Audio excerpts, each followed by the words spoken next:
नमस्ते दोस्तों।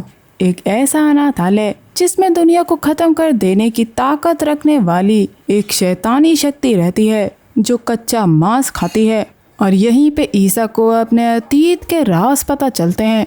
यहाँ एक ऐसे शैतान का वास है जो उस अनाथालय की गहराइयों में रहता है। So without wasting any time, let's get into the horror coaster ride of this movie. कहानी की शुरुआत फिलीपींस में 1983 नॉर्थर्न लुजॉन में एक अनाथालय से होती है, जिसमें एक औरत की पेंटिंग्स और ऐसी कई पेंटिंग्स लगी हुई थी। इन्हीं में से एक पेंटिंग्स है नन की, जिसे आप याद रखिएगा। और तभी कॉरिडोर में कटा हुआ हाथ आके गिरता है, जिसके बाद हम उसी अनाथालय के जंगल का सीन देखते हैं, जहाँ एक बॉक्स में कई इंसान के कटे हुए शरीर के हिस्से पड़े हुए थे। जिसके बाद कहानी जाती है ईसा पे, जो अपने छोटे भाई थॉमस को गले लगाकर उसके पास डरी हुई बैठी थी। उसके कपड़ों पे खून लगा हुआ था। ईसा ने अपने पिता को जान से मार दिया था, क्योंकि वो ईसा और उसके भाई को काफी परेशान करता था। दोस्तों, ईसा की माँ अब इस दुनिया में नहीं है। अपने भाई को प्रोटेक्ट करने के लिए ईसा ने ऐसा किया था, लेकिन उसके भाई को ये समझ नहीं आता। ईसा अपने हाथों पे लगे हुए खून को साफ करती है, तभी शीशे में अचानक से उसे उसके पिता की परछाई दिखती है, जिसे देखकर वो बहुत ज्यादा डर जाती है।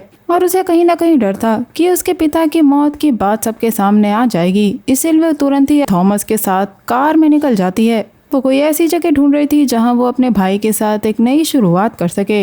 लेकिन ईसा ने अपने पिता को मार दिया, इस बात से लेके उसका भाई अभी भी गुस्से में था। ईसा अपने भाई को काफी समझाने की कोशिश करती है कि ऐसा उसने उन दोनों को बचाने के लिए किया था, ताकि वो अपने भाई को अच्छी लाइफ दे सके। लेकिन थॉमस इससे अभी भी सहमत नहीं था, इसीलिए वो कार से निकलकर एक जंगल में भाग जाता है, और अब ईसा उसके पीछे उसे ढूंढने जाती है। दोस्तों, ये वही जंगल था जहाँ ईसा की माँ उसके पति के सताए जाने पे आया करती थी और वहाँ काफी समय बिताती थी। अब थॉमस को ढूंढते हुए रात हो जाती है, तभी ईसा की नजर एक औरत पे पड़ती है जिसके बाल नहीं थे, और वो एक सूटकेस को खींचते हुए ले जा रही थी। पर पेड़ के पास जाने पे अचानक वो गायब हो जाती है। ईसा उसे इधर उधर देखती है, और तभी वो औरत एकदम से ईसा के सामने आती है और उस पे हमला कर देती है, जिससे ईसा बेहोश हो जाती है। यहाँ ईसा को एक सपना आता है जिसमें वो एक अजीब सी बिल्डिंग देखती है, जिसमें लगी थी एक औरत की अजीब सी पेंटिंग। साथ ही वो बेड पे किसी को लेटे हुए भी देखती है। आँख खुलने पे अभी भी वो उस जंगल में थी।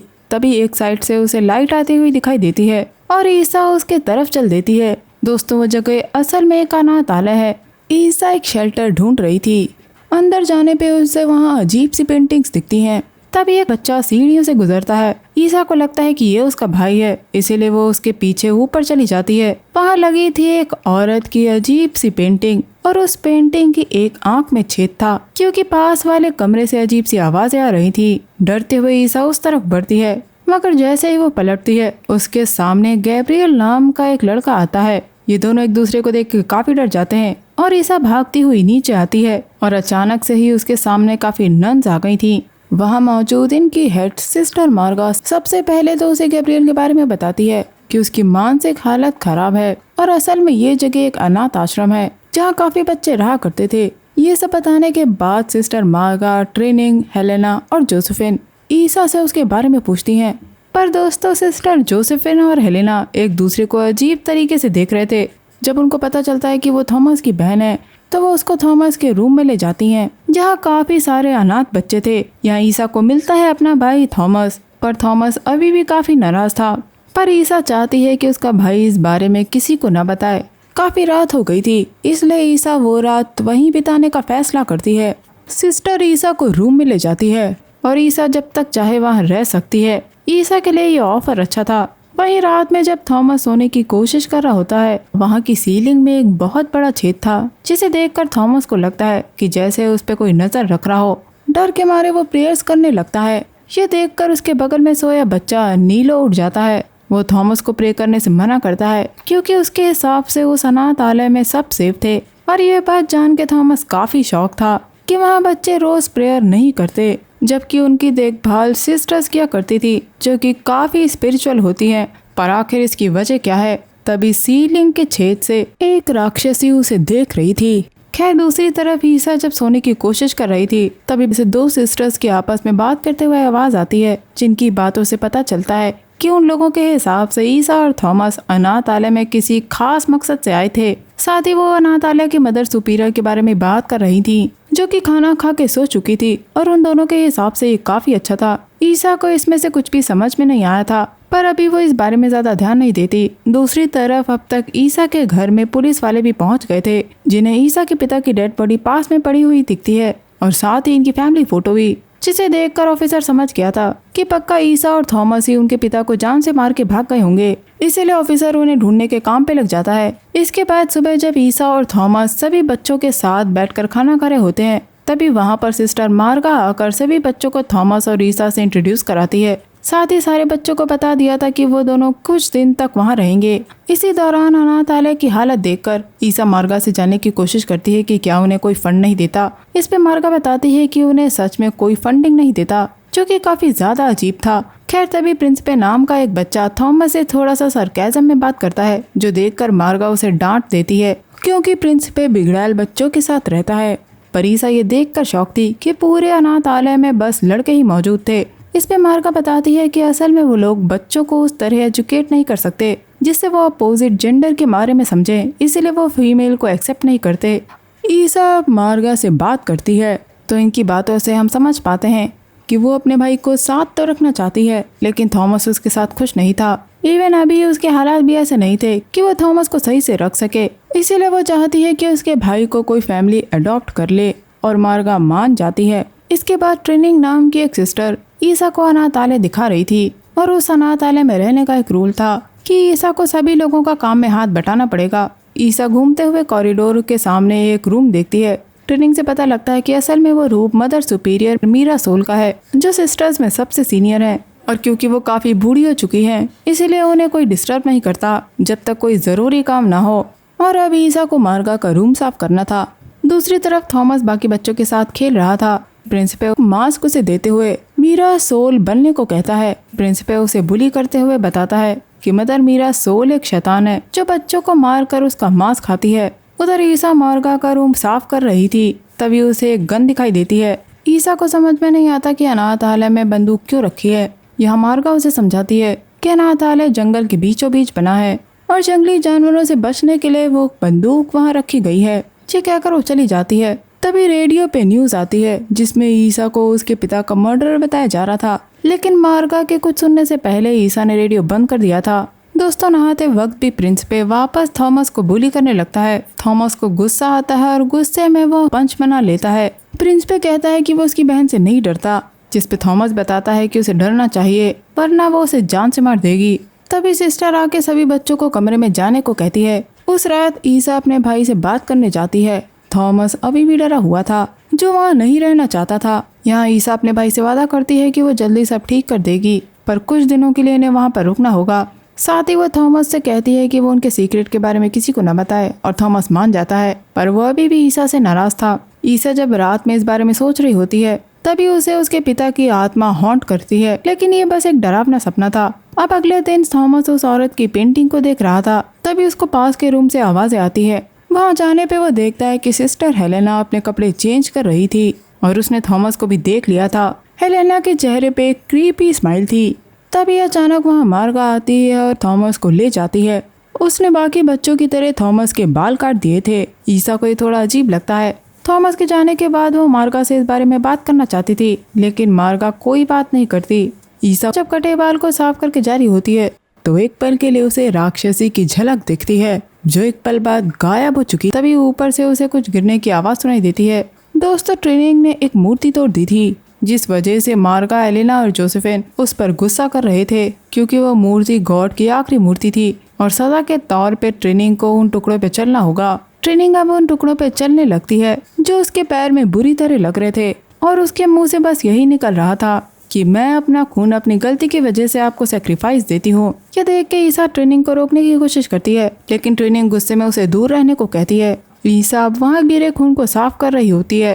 तभी हेलेना उसके पास आती है, जो मूर्ति के टूटे सर को उठाकर बोलती है कि दरअसल वो मूर्ति एडम की पहली वाइफ लिलिथ की है, जो वुमेन की स्ट्रगल की सिंबल है, जिसको एडम ने बाद में ठुकरा दिया था। और ये लोग उसे अपनी माँ मानते हैं क्योंकि वो एक स्ट्रॉन्ग वुमेन थी। ये सुन के ईसा को अजीब लगता है क्योंकि लिलिथ असल में एक डीमन है। यहाँ हेलेना ईसा का लॉकेट देखती है, जिससे ईसा अनकंफर्टेबल महसूस करती है। इन सब के बाद ईसा अपने रूम में रखी पहले वाली सिस्टर्स की किताब को उठाकर उसमें लिलिथ के बारे में पढ़ना शुरू करती है। वहीं दूसरी तरफ थॉमस अपने रूम में सो रहा था। यह प्रिंसिपल थॉमस को खुद को साबित करने के लिए कहता है, जिसमें उसे स्टोर रूम में जाकर सिस्टर्स के अंडरगारमेंट को लेकर आना था। अगर उसने ऐसा किया तो वो उसे बहादुर समझेगा और कभी उसे परेशान नहीं करेगा। ये सुन के नीलो थॉमस को नीचे जाने से मना करता है, पर थॉमस प्रिंसिपल से अपना पीछा छुड़वाना चाहता था, इसीलिए वो मोमबत्ती लेके नीचे जाने लगता है। वहीं दूसरी तरफ ईसा लिलिथ के बारे में पढ़ रही होती है और देखती है कि उसकी ड्रेस खराब हो गई है, इसीलिए वो नीचे जाके नहाती है तो उसे दरवाजा बंद होने की आवाज सुनाई देती है। अब ऊपर जाके वो उसी पेंटिंग को देखने लगती है जिसकी आंख में एक छेद था। तभी वहाँ मार्गा आने लगती है, क्योंकि वहाँ घूमना अलाउड नहीं था, इसलिए ईसा मार्गा का चुप के पीछा करती है। वो देखती है कि एक अनजान शख्स एक बास्केट में छोटे बच्चे को लेकर आया था, जिसे मार्गा कहीं ले जा रही थी। तभी हेलेना और जोसेफिन आके बताती हैं कि थॉमस गायब है और ये लोग थॉमस को ढूंढते हैं। वहीं थॉमस लॉन्ड्री में से कपड़े ढूंढने की कोशिश करता है जब उसे एक शैतानी हाथ बार बार दिखाई दे रहा था जिसके नाखून काफी बड़े थे। पर तभी पीछे से जोसेफिन आके उसे पकड़ लेती है और उसे शांत करवाती है। अब मार्गा उन बच्चों से शरारत के बारे में पूछती है, जिसपे प्रिंसिपल अपनी गलती मानता है क्योंकि वो उन बच्चों के साथ रह के ऊब गया था और वहाँ से जाना चाहता था। हेलेना का मानना था कि उन बच्चों को सख्त सजा देनी चाहिए। इस बारे में ईसा जब अपने भाई से पूछती है तो वो बताता है कि उसका सर दर्द कर रहा है। अब ये सभी लोग खाना खा रहे होते हैं। तभी मार्गा के बताते हैं कि प्रिंसिपल को एक फैमिली ने अडॉप्ट कर लिया है। ये सुन के सभी बच्चे काफी खुश हो गए थे, लेकिन गैब्रियल काफी डरा हुआ था। साफ दिख रहा था कि वहाँ पे कुछ न कुछ तो गड़बड़ है। अब मार्गा थॉमस से जानने की कोशिश करती है कि पिछले रात उसने क्या देखा था। थॉमस बताता है कि उसने 2 चमकती आंखें और लंबे नाखून देखे थे।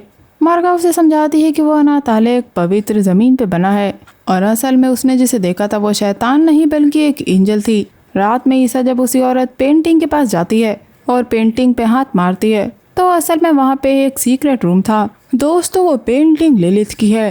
तभी वहाँ सिस्टर के आने की आवाज सुनकर ईसा उसी रूम में छुप जाती है। हेलेना वहाँ प्रिंसिपल को लेकर आई थी। उसके जाने का वक्त आ गया था, पर जाने से पहले उसे मदर मीरा सोल से गुड बाय कहना होगा। प्रिंसिपल ऐसा नहीं करना चाहता था। हेलेना उसे मीरा सोल के रूम में लेकर जाती है और मदर के कान में धीरे से बोलने को कहती है।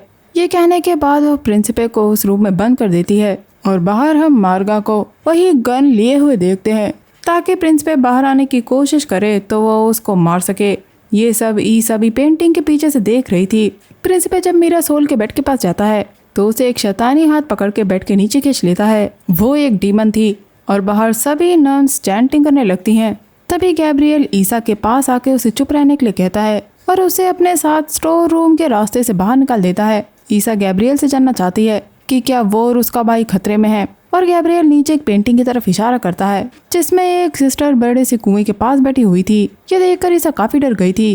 वो जान गई थी कि ये जगह काफी खतरनाक है, इसीलिए अगले दिन वो अपने भाई से उसके साथ चलने को कहती है। पर उसके भाई को समझ नहीं आता कि एकदम से ईसा यहाँ से जाना क्यों चाहती है, क्योंकि जब उसके भाई ने कहा था तो ईसा ने मना कर दिया था। यह ईसा अपने भाई से सॉरी कहती है, पर अब वो अपने भाई को कभी नहीं छोड़ेगी। यहाँ उसका भाई भी उससे सॉरी कहता है कि जब उसका पिता ईसा को परेशान कर रहा था तो वो कुछ नहीं कर पाया। तभी मार्गा ईसा के पास आके उसे बताती है कि उसने एक फैमिली थॉमस को अडॉप्ट करने के लिए ढूंढ ली है, पर ईसा ने अपने भाई के साथ वहाँ से जाने का फैसला कर लिया था। तब मार्गा उसे एक फोटो देती है और मार्गा को ईसा की सच्चाई पता थी। पर सबसे शॉकिंग बात तो ये थी कि उस फोटो में ईसा की माँ एस्टर मदर सुपीरियर की जगह पर खड़ी थी, जिसके हाथ में एक छोटी बच्ची थी और उसके गले में एक लॉकेट था जैसे कि ईसा पहने हुई थी।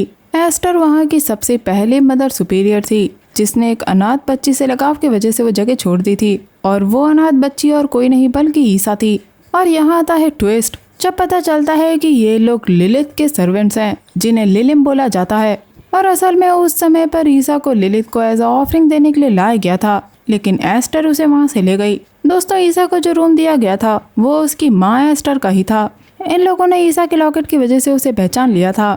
मार्गा ईसा को बताती है कि वो लोग कभी वहाँ से जा नहीं पाएंगे। ये बताते हुए वो अपने सर से कपड़ा हटाने लगती है और ईसा मार्गा के सर पे वार करके उसे बेहोश करके भाग जाती है। उस समय सारी सिस्टर्स ईसा को ढूंढ रही थी, इसीलिए ईसा उस पेंटिंग के पीछे के रूम में छिप जाती है। असल में उसके अंदर जो रास्ता मौजूद था वो मीरा सोल के कमरे में निकलता था। ईसा जब वहाँ जाती है तो वहाँ प्रिंसिपल का कड़ा हाथ पड़ा हुआ था, जिसे देखकर वो डर जाती है। वो खिड़की से देखती है कि 2 ऑफिसर उसे ढूंढते हुए वहाँ आए थे, जो है फ्रेड और एरविन। जिनका ध्यान ईसा खींचने की कोशिश करती है। तब पीछे से ट्रेनिंग आकर उसे बेहोश कर देती है। हेलेना ऑफिसर्स को बताती है कि वहाँ कोई नहीं आया है, पर फ्रेड को कहीं ना कहीं शक था, इसीलिए वो अंदर जाके बच्चों को देखने के लिए कहता है और अंदर जाने पे उसे थॉमस मिल जाता है। तभी एक सिस्टर एडमिन को शूट करके मार देती है। इन लोगों ने फ्रेड को पकड़ लिया था ताकि वो उसको लिलिथ को ऐसा सेक्रीफाइस दे सकें। अब ये लोग मीरा सोल के कमरे में जाकर उसका बेड हटाते हैं, जिसके नीचे एक बड़ा सा होल था। ये लोग रिचुअल की तैयारी करते हैं। वहीं ईसा और फ्रेड एक ही रूम में बंद थे। तभी सिस्टर्स आके फ्रेड को सेक्रीफाइस के लिए ले जाती हैं और यहाँ हेलेना ईसा से कहती है कि जान बचाने के लिए वो उनके कल्ट में शामिल हो सकती है, मगर इस पे ईसा ने साफ मना कर दिया था और गुस्से में आकर हेलेना थॉमस को ही सबसे पहले सेक्रीफाइस करने का डिसाइड करती है। फ्रेड और थॉमस को मीरा सोल के कमरे में ले जाया जाता है। गैब्रियल आके ईसा को खोलता है और उसे अपने साथ ले जाता है, पर सामने आती है मार्गा जो गन लेकर खड़ी थी। यहाँ पता चलता है कि ईसा का वहाँ से जाना और फिर वापस आना ये लिलिथ का ही प्लान था। क्योंकि मार्गा का रोल पूरा हो जाता है, इसीलिए वो खुद को गोली मार लेती है। गन की आवाज अंदर सुनाई देती है, जिससे हेलेना का ध्यान भटक जाता है। तब फ्रेड हेलेना को धक्का दे के नीचे गिरा देता है, पर उसी टाइम जोसेफिन थॉमस को धक्का दे देती है। नीचे हम देखते हैं कि फ्रेड थॉमस को अपने पीछे छिपा लेता है, क्योंकि नीचे मीरा सोल की बॉडी में लिलिथ हेलेना की बॉडी को बुरी तरह से खा रही थी। लेकिन हेलेना इस पर भी लिलिथ का शुक्रगुजार थी। इसके बाद लिलिथ फ्रेड को भी खा जाती है। तब ईसा उस रूम में पहुंचती है और सारी सिस्टर्स को हटा के नीचे जाती है। ईसा को थॉमस मिलता है और ये लोग वहाँ लिलिथ को देखते हैं। ईसा अपने भाई को पहले जाने को कहती है। इस दौरान लिलिथ उसके पास आती है और ईसा उसे शूट कर देती है, लेकिन लिलिथ पे इसका कोई असर नहीं पड़ता। ईसा जब ऊपर जा रही होती है तो लिलिथ उसके पैर पे नाखून मार देती है। ईसा बाहर आती है और लिलिथ भी बाहर आने की कोशिश करती है। यहाँ ईसा को लिलिथ में उसका मरा हुआ पिता दिखता है। तभी थॉमस उसे शूट कर देता है, जिससे लिलिथ वापस चली जाती है। ईसा सभी को गन दिखाते हुए अपने भाई को बाहर लेकर आती है और उसे रोकने की कोई कोशिश नहीं करता। यहाँ जोसेफिन उसके पैर की चोट को देखकर खुश हो रही थी। ईसा जब अपने भाई को लेकर जाने लगती है तो उसका भाई बाकी सभी बच्चों को बचाने के लिए कहता है, इसलिए ईसा बच्चों को बचाने जाती है और कुछ ही पल बाद थॉमस को ऊपर से बच्चे के चिल्लाने की आवाज आती है और जब वो ऊपर जाके देखता है तो उसके होश उड़ जाते हैं, क्योंकि असल में ईसा ने नीलो को बेरहमी के साथ जान से मार के खा लिया था। क्योंकि दोस्तों नाखून लगने की वजह से लिलिथ अब उसके शरीर के अंदर थी और यही लिलिथ का मास्टर प्लान था कि वो मदर सुपीरियर की बॉडी को छोड़कर किसी जवान के शरीर को अपनाए। इससे उसकी ताकत और ज्यादा बढ़ गई थी, पर सभी बच्चे उसे देखकर डरे हुए थे। ये देखकर थॉमस वहाँ से भाग गया था। अब लिलिथ ईसा के सामने उसी बच्चे को लेकर आती हैं जिसे मार्गा लेकर आई थी। दोस्तों आपको याद है वो पेंटिंग जिसे मैंने ध्यान रखने को कहा था? एंड सीन में हम उसी पेंटिंग में ईसा की शैडो को उसमें कैद होता देखते हैं, यानी ईसा अब सारी जिंदगी वहीं कैद रहेगी। तो दोस्तों ये थी कहानी मूवी लिलिथ की। मैं मिलूंगी आपसे अगले वीडियो में, तब तक के लिए अपना बहुत ख्याल रखिए। Stay safe, keep hunting, lots of love.